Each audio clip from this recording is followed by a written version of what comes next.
வணக்கம். நான் உங்கள் திரு எக்ஸலன்ஸ் ஐஏஎஸ் அகாடமியில இருந்து. இன்னைக்கு நம்ம என்ன பார்க்க போறோம் அப்படின்னு பார்த்தீங்க அப்படின்னா பொது தமிழ். அதாவது குரூப் 2 2A ப்ளஸ் குரூப் 4ல 100 மார்க் வரக்கூடிய ஏரியா தான் என்ன அப்படின்னா பொது தமிழ். இன்னைக்கு சிலபஸ்ல பார்த்தீங்க அப்படின்னா எல்லாமே இலக்கணம், அதாவது 85% இலக்கணம் வரப்போகுது அப்படின்ற மாதிரி சொல்லியாச்சு. அதனால நம்ம சீரியஸ் என்ன பண்ண போறோம் அப்படின்னா 6ஆம் கிளாஸ்ல இருந்து 12ஆம் வகுப்பு வரைக்கும் உள்ள இலக்கணம் எங்கெல்லாம் கவர் ஆகுதோ அதை ஃபுல்லா என்ன பண்ண போறோம்னா ஒரு ஒன்லைனர் மாதிரி நம்ம என்ன பண்ண போறோம், கொடுக்க போறோம். இன்னைக்கு நம்ம பார்க்க போறது நியூ புக்ல 6ஆம் கிளாஸ்ல இயல் 1 2ல இலக்கணத்தை பத்தி நம்ம என்ன பண்ண போறோம், ஃபுல்லா டீட்டெயிலா பார்த்துறோம். இது பேசிக்ல இருந்து அடிப்படையில இருந்தே நம்ம மேல என்ன பண்ண போறோம், மூவ் ஆக போறோம். ஒரு 33 கொஸ்டின் நான் எடுத்துட்டு வந்திருக்கேன். அந்த 33 கொஸ்டினை பத்தி என்ன பண்ணிடுவோம்னா பார்த்துருவோம். ஃபர்ஸ்ட் கொஸ்டின், தமிழ் மொழியில் இலக்கணம் எத்தனை வகைப்படும்? ஃபர்ஸ்ட் கொஸ்டின் நீட்டா ஒரு கொஸ்டின் கேட்டாச்சு. தமிழ் மொழியில் இலக்கணம் எத்தனை வகைப்படும் அப்படின்னா எழுத்து, சொல், பொருள், யாப்பு, அணி அப்படின்னு சொல்லி 5 வகைப்படும். அப்ப ஆப்ஷன் டி என்பது இதுக்கான சரியான விடை. அப்ப 5 வகைப்படும் இலக்கணம். ஒளி வடிவாக எழுதப்படுவதும் வரி வடிவாக எழுதப்படுவதும் டேஸ் எனப்படும் அப்படின்னா எழுத்து. ஒளி வடிவாக எழுதப்படுவதும் வரி வடிவாக எழுதப்படுவதும் என்னது, எழுத்து அப்படிங்கிறது தான். ஓகேவா? நெக்ஸ்ட் பாத்தீங்க அப்படின்னா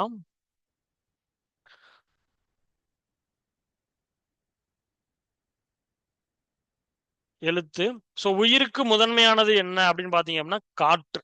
உயிருக்கு முதன்மை என்னது? நம்ம உயிர் வாழணும்னா நம்மளுக்கு என்ன தேவை? காற்று தேவை. அப்ப ஆப்ஷன் ஏ என்பது இதற்கு சரியான விடை.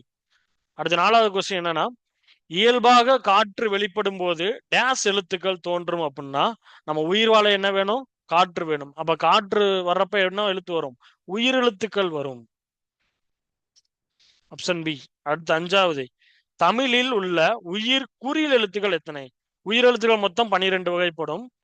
அதுல 7 + 5 இது நெடில் எழுத்துக்கள், இது குறில் எழுத்துக்கள்.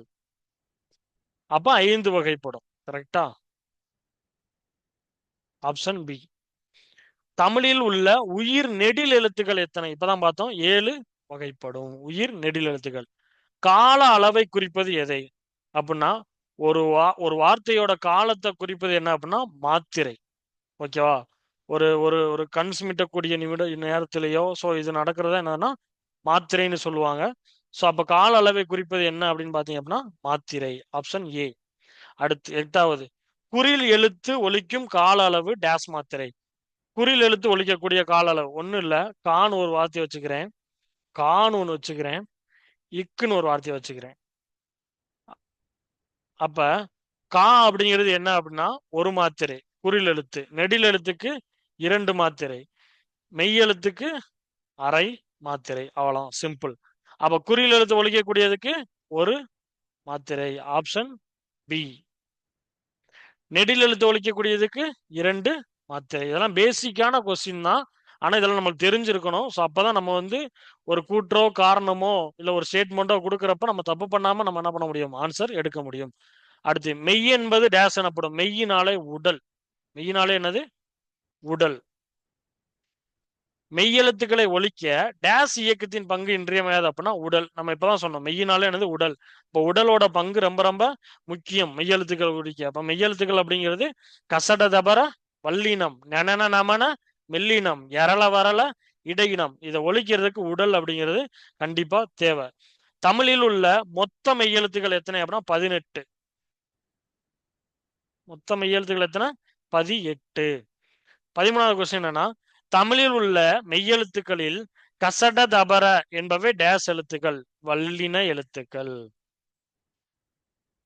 தமிழில் உள்ள மெய்யெழுத்துக்களில் நெனன நமன என்பவை டேஸ் எழுத்துக்கள் அப்படின்னா மெல்லின எழுத்துக்கள். இந்த மெல்லின எழுத்துக்கள் எங்க இருந்து தோன்றும்? மூக்குல இருந்து தோன்றும்.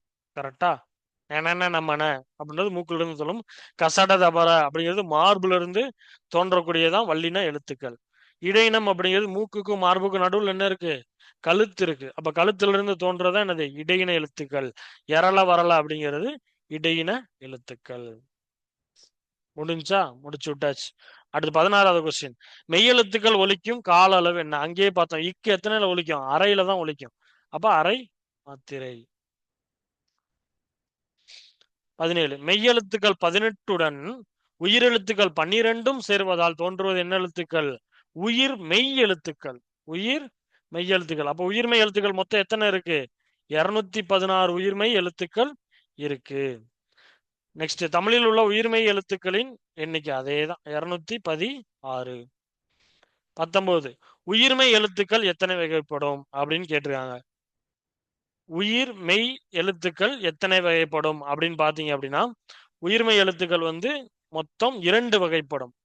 அது என்னென்னு பாத்தீங்க அப்படின்னா, உயிர்மெய் குறில், உயிர்மெய் நெடில், அவ்வளவுதான். 2 வகைப்படும். நல்லா பாத்துக்கோங்க, இந்த மாதிரி கூட கொஸ்டின் வரக்கான வாய்ப்புகள் இருக்கு. அடுத்து 20வது கொஸ்டின், ஆயுத எழுத்தை ஒலிக்க கால அளவு என்ன? ஆயுத எழுத்து என்னது? இதுதான் ஆயுத எழுத்து. இதை ஒலிக்கலுக்கு என்ன கால அளவு? அரை மாத்திரை. அவ்வளோ. ஓகே, கலைச்சொல் பார்த்தலாம். வலஞ்சுழி அப்படின்னா என்னன்னா கிளாக் வைஸ். அப்ப ஆப்ஷன் 1. அடுத்து இடஞ்சுழி அப்படின்னா ஆண்டி கிளாக் வைஸ். ஆப்ஷன் 2. இணையம் அப்படிங்கிறது இன்டர்நெட். கரெக்டா? 3. தேடு பொறினா என்ன? தேடுனா என்ன பண்ணோம்? ஏதோ சர்ச் பண்றோம், அப்ப சர்ச் இன்ஜின். 4. குரல் தேடல், குரல்னு வந்துருச்சு, குரல்னா வாய்ஸ், அப்போ வாய்ஸ் சர்ச். 5. அப்போ 1 2 3 4 5. Answer option A. அடுத்த பொறுத்துக்க பாருங்க. தொடு திரை, தொடுனா ஏதோ ஒன்று தொடணும், அப்பனா அங்க என்னன்னா டச் பண்ண போறோம், டச் ஸ்கிரீன். அப்ப 5வதா இருக்கக்கூடியது. முகநூல், முகம்னா என்னது? Face, Facebook. அப்ப 4. செயலினா என்னது? ஒரு ஆப், ஆப் தான் என்னதுன்னா செயலி. 3. புலனம் அப்படிங்கிறது வாட்ஸ்அப். 2. மின்னஞ்சல்னா இமெயில், நமக்கு தெரியும். 1. அப்ப 5 4 3 2 1. Option B. 23வது கொஸ்டின் ஒரு கூற்று ஒரு காரணமா கேட்டிருக்கோம். தமிழில் உள்ள உயிர்மெய் எழுத்துக்களின் எண்ணிக்கை 216. ஆமா, 216 இப்பதான் பார்த்தோம். கூற்று, தமிழில் உள்ள முதல் எழுத்துக்களின் எண்ணிக்கை எத்தனைனா 30. ஆமா, முதல் எழுத்துக்கள் உயிரெழுத்துக்கள் 12ம் மெய்யெழுத்துக்கள் 18ம் சேர்ந்து முதல் எழுத்துக்கள் என்போம். அது முதல் எழுத்துக்கள் மொத்தம் எத்தனைனா 30. இதை சார்ந்து வரக்கூடிய எழுத்துக்கள் தான் உயிர்மெய் எழுத்துக்கள். ஸோ அது மொத்தம் 216. அப்ப இந்த 2 ஸ்டேட்மெண்ட்டும் கரெக்டா இருக்கு. அப்ப கூற்று 1 மற்றும் 2 சரி. Option A. ஓகே, அடுத்து 2வது இயல்ல முதல் எழுத்தும் சார்பெழுத்தும். ஸோ அது ரிலேட்டடா இருக்கக்கூடிய கொஸ்டின் என்னன்னா, தமிழ் எழுத்து எத்தனை வகைப்படும்? தமிழ் எழுத்து 2 தான் வகைப்படும். ஒன்னு உயிரெழுத்து, ஒன்னு மெய்யெழுத்து. 2 வகைப்படும். உயிரெழுத்துக்கள் எத்தனை வகைப்படும்? உயிர்னாலே 12 வகைப்படும். Basic question. மெய்யெழுத்துக்கள் எத்தனை வகைப்படும்? 18. முதல் எழுத்துக்கள் மொத்தம் எத்தனை? இப்பதான் பார்த்தோம். 12 + 18 சேர்த்து 30 என்பது முதல் எழுத்துக்கள். அப்ப 30. பிற எழுத்துக்கள் தோன்றுவதற்கும் இயங்குவதற்கும் முதற்காரணமாக எழுத்து எது அப்படின்னு பார்த்தா முதல் எழுத்து. அந்த 30 எழுத்துக்கள் தான் எல்லா எழுத்துக்கும் தோன்றுவதற்கு காரணமா இருக்கக்கூடியது. முதல் எழுத்துக்களை சார்ந்து வரும் எழுத்து சார்பெழுத்து. அப்ப சார்பெழுத்து மொத்தம் எத்தனை வகைப்படும்? 10. என்னென்ன? உயிர்மை, ஆயுதம், உயிரளபடை, ஒற்றளபடை, குற்றியலுகரம், குற்றியலிகரம், ஐகார குறுக்கம், அவுகார குறுக்கம், மகர குறுக்கம். மொத்தம் 10 வகைப்படும். அதை பத்தினா அடுத்தடுத்த வீடியோல டீட்டெயிலா பார்ப்போம். 30வது கொஸ்டின், சார்பெழுத்து எத்தனை வகைப்படும்? 10 வகைப்படும். இப்பதான் சொன்னோம். 31. மெய்யெழுத்துக்களும் உயிரெழுத்துக்களும் ஒன்றுடன் ஒன்று சேர்வதால் டேஸ் எழுத்து தோன்றுகிறது? உயிர்மெய் எழுத்து தோன்றுகிறது. மெய்யெழுத்துக்களும் உயிரெழுத்துக்களும் ஒன்றுடன் சேர்வதால் என்ன எழுத்து? உயிர்மெய் எழுத்து தோன்றுகிறது. ஆயுத எழுத்து பற்றி சரியான கூற்று என்னன்னு கேட்டாங்க. 3 புள்ளிகளை உடைய தனித்த வடிவம் ஆயுத எழுத்து. ஆமா, 3 புள்ளி. எப்படி இருக்கும்? இப்படி இருக்கும். இது ஆயுத எழுத்து. ஆமா, சரியான விடை.